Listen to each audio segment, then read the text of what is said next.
Kinga, the most dangerous ceiling in your life is not built by your background or the economy. It is constructed quietly inside your own mind by the precise dot level of respect you believe you deserve from the world. Read that truth again until it settles deeply into your conscience. A man can spend decades speaking about his ambition while silently carrying a self-minus image that feels threatened by the very success he claims to seek. Desire spoken with the mouth means nothing if the subconscious mind is preparing for failure. You can labor toward a higher position, but if a hidden voice continuously whispers that men like you do not belong in influential rooms, you will subtly dismantle every victory you achieve. That silent doubt can quietly destroy 10 years of disciplined effort in a single moment of hesitation. This is why you must examine not only what you want from life, but what you genuinely feel entitled to hold through useful service, emotional control, and honest competence. And the concept of deserving is frequently misunderstood. Life owes no man a fortune simply because he wishes for one, nor does the world grant respect to those who merely demand it. However, if you inwardly believe that abundance and authority are meant for others but forbidden to you, your conduct will naturally reflect that psychological limitation. You will underprice your labor, negotiate from a posture of fear, retreat prematurely from conflict, tolerate disrespect, and surround yourself with associates who validate your lowest opinions of yourself. Then, when the predictable collapse arrives, you will blame bad luck or cruel fate. But it is rarely fate. It is your underlying identity operating as an invisible architect, shaping your reality through daily choices. Your outer world will always shrink or expand to match the internal boundaries you repeatedly accept without question. Langer. Consider how this principle operates in daily human interaction. A man who believes his ideas are worthless will speak with hesitation, avoiding eye contact and inviting dismissive responses from those around him. A man who assumes he would be overlooked enters a room with a submissive posture that practically instructs others to ignore his presence. Expectation dictates your physical posture. Your posture controls your immediate actions, and your actions determine the ultimate result. This is cause and effect. You must become fully conscious of the unwritten rules you have placed upon your own value. Ask yourself with brutal honesty, what level of success feels completely natural to me? Not exciting, but ordinary and natural. There is a profound psychological difference between wishing for power and feeling naturally suited to carry it. And this self-sabotage rarely appears as a dramatic crisis. Instead, it takes the form of quiet delay. You postpone writing the crucial proposal. You delay the decisive conversation that could secure your advance. You hesitate to demand fair compensation for your labor, settling for crumbs while others claim the room. You remain endlessly loyal to arrangements, jobs, and relationships that you have long outgrown, telling yourself that you are being patient when you are actually terrified of stepping into a larger arena. Look at your life right now and ask, where am I still waiting for permission to step forward? Omdian. Granting yourself permission is not an act of blind arrogance. It is the quiet willingness to accept total responsibility for greater possibilities. To deserve a larger position means building the character, social intelligence, and self-command that render great results compatible with the man you have become. Stop begging life for rewards that your current daily habits are still actively rejecting. Say, the most dangerous ceiling in your life is constructed quietly inside your own mind by the precise level of respect you believe you deserve. So even after a man begins believing he can rise, he often hits an invisible wall built by his own history.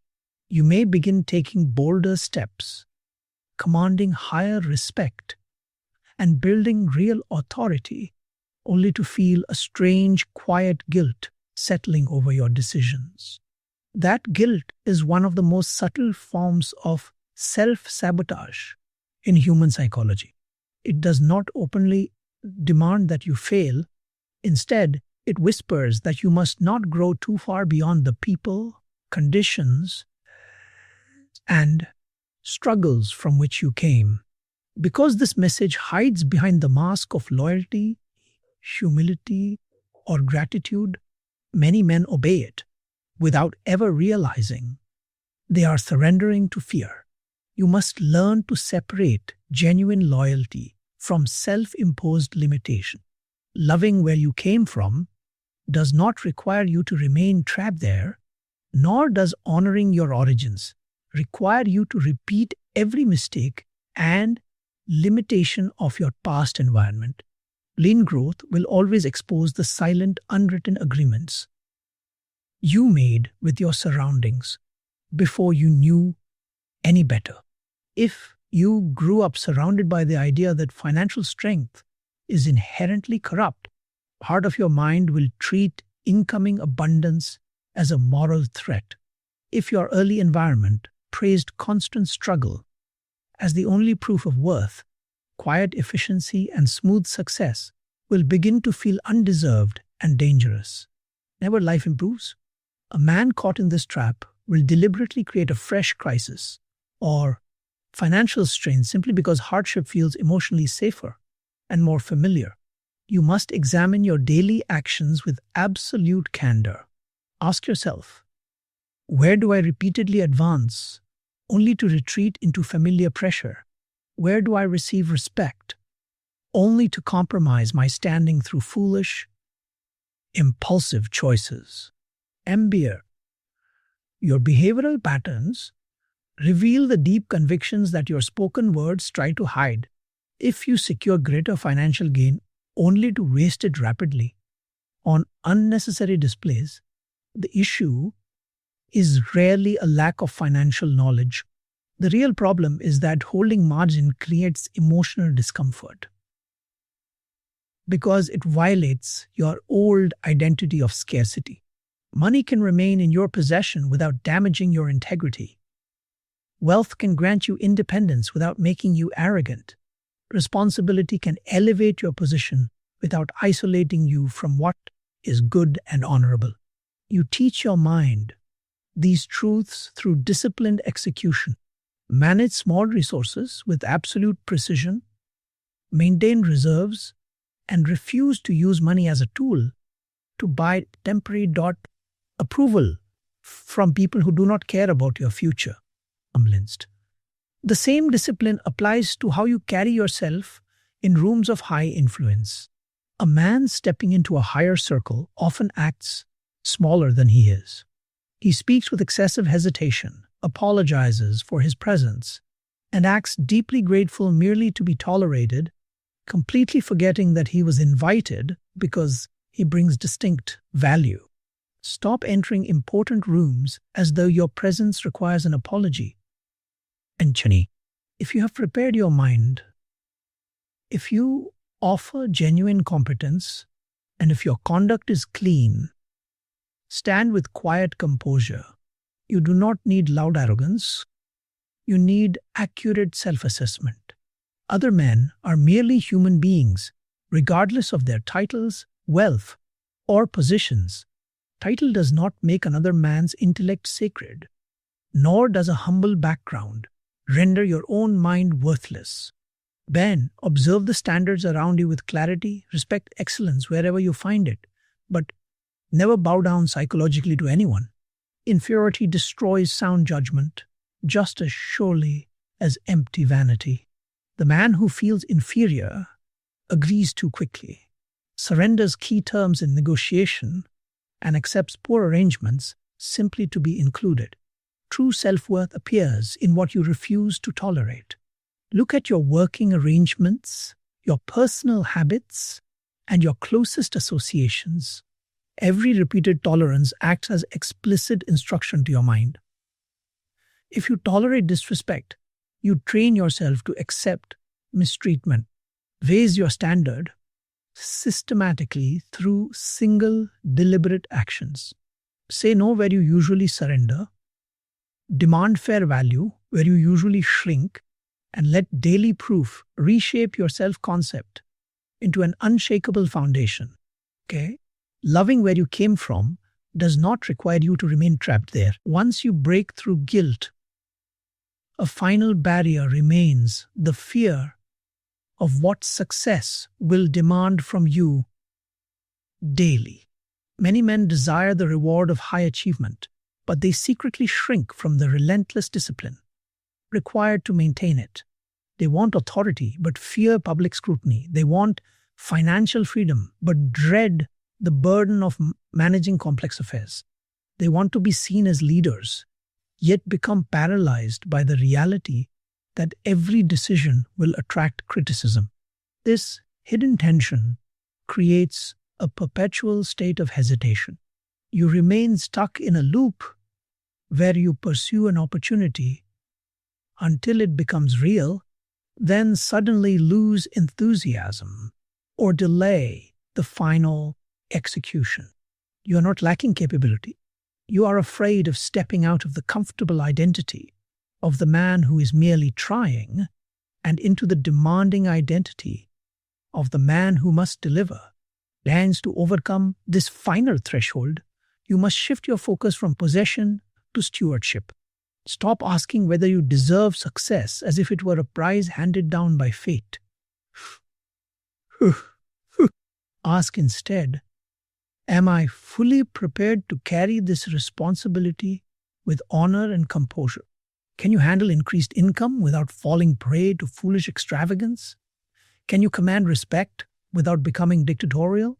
Can you endure criticism without losing your emotional balance or betraying your core principles? When you align your daily conduct with these standards, confidence ceases to be a superficial feeling. It becomes an undeniable fact built on daily evidence. You dress your mind for responsibility before the title arrives. You govern small affairs with absolute precision long before large enterprises are entrusted to your care. Bind this level of preparation fundamentally changes how you respond to resistance, rejection, and temporary failure. The man who doubts his own value views every closed door as a final verdict on his worth, retreating into bitterness and self-pity. But the man who has built internal competence views rejection simply as neutral information. He uses it to refine his judgment, sharpen his skills, and adjust his strategy without losing his composure. He does not negotiate against himself or lower his price out of fear because he knows the precise value of his service. He speaks with clarity, states his terms calmly, and allows his work to speak for itself. Excellence requires no desperate performance. It demonstrates its value through quiet, consistent execution. And finally, you must free yourself from the trap of constant comparison. Measuring your progress against another man's journey is a quick path to self-sabotage. Someone else's rapid rise does not diminish the value of your steady growth, nor does another person's advantage mean that opportunity is scarce. True power lies in portable confidence, an unshakable trust in your own ability to observe, learn, adapt, and persist under any set of circumstances. Status can be stripped away in an instant, but character and competence remain forever intact. Stop asking the world for permission to claim a larger life. Build the inner strength, refine your daily habits, and step forward with the quiet authority of a man who has prepared himself to hold what he seeks. Bend. Stop asking the world for permission to claim a larger life. Build the inner strength, and step forward with quiet authority. When you shift your focus from merely wanting a reward to becoming capable of managing it, your confidence undergoes a fundamental change. It stops being a fragile emotion that depends on public applause or temporary validation and transforms into unshakable inner evidence. You know how many late evenings you spent studying, how many private promises you kept when no one was watching, and how many times you chose discipline over easy comfort. When internal doubt whispers to ask who you are, to request a larger life, you no longer answer with empty affirmations. You answer with the undeniable weight of your own conduct. You prepared, you learned, you served, and you improved. There is no arrogance in fair exchange. A man who consistently creates genuine value should never feel guilty. For standing firm and asking for fair compensation in return. Please. Yet millions of men negotiate against themselves every day before the world even challenges them. They price their work out of fear, assume the other person will walk away, and shrink before an objection is even voiced. You must stop cutting your own terms out of emotional anxiety. State your conditions calmly, clearly, and with absolute composure. If a proposal is declined or a door is closed, treat it purely as neutral diagnostic information rather than personal humiliation. A refusal does not mean your character is flawed. It simply means the fit was wrong, the value was unclear, or the timing was improper. Review the facts, refine your approach, and continue forward. Do not turn one isolated refusal into a permanent verdict on your worth.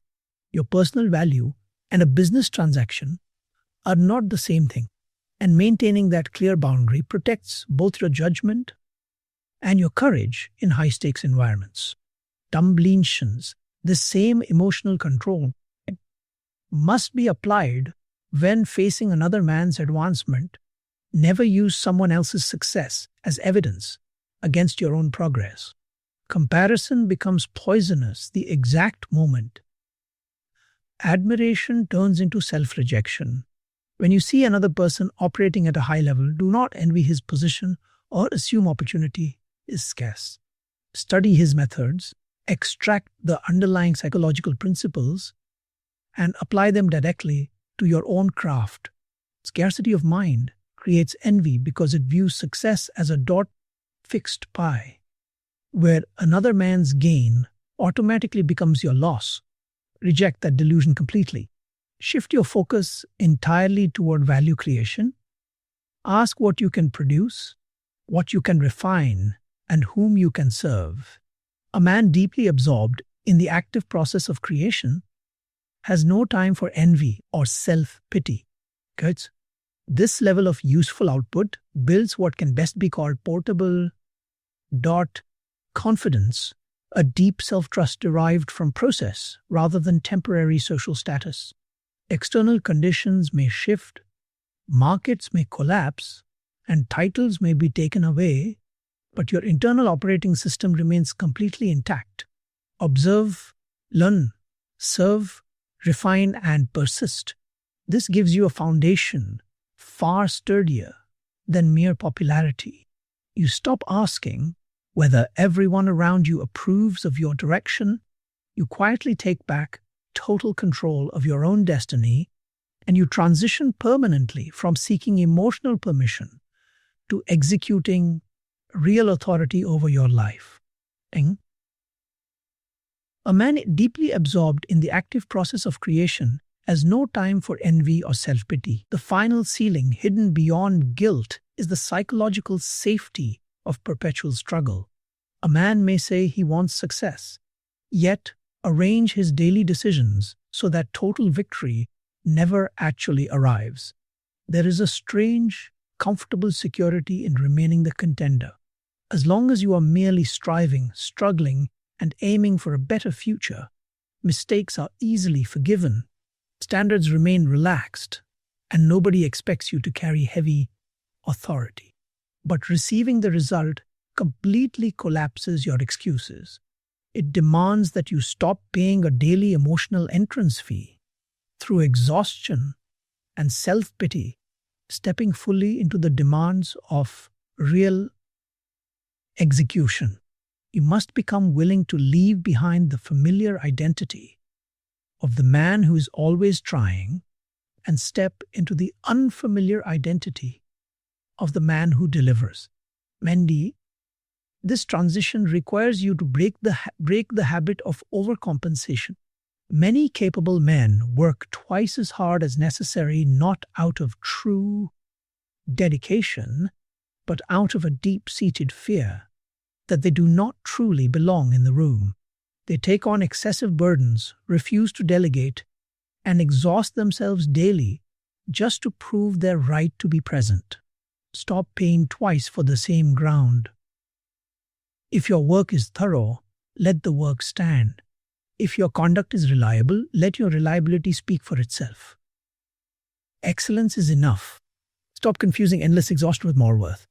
The man who knows he belongs focuses his energy entirely on clear results, while the man who feels like an imposter scatters his strength in a desperate performance to earn validation. You must also recognize that courage is required precisely because uncertainty never fully disappears. The man who waits until every fear vanishes before taking a major step will wait his entire life. Growth does not mean the absence of fear. It means carrying responsibility despite the presence of risk. A mistake does not expose you as a fraud. It simply reveals a flaw in preparation, judgment, or execution that requires immediate correction. Correct the weakness calmly, extract the lesson, and keep moving forward. Competent men make mistakes and study them. Insecure men make mistakes and try to hide them. Choose the discipline of wisdom over the anxiety of self-protection. Man, decide today to outgrow the identity of the perpetual struggler.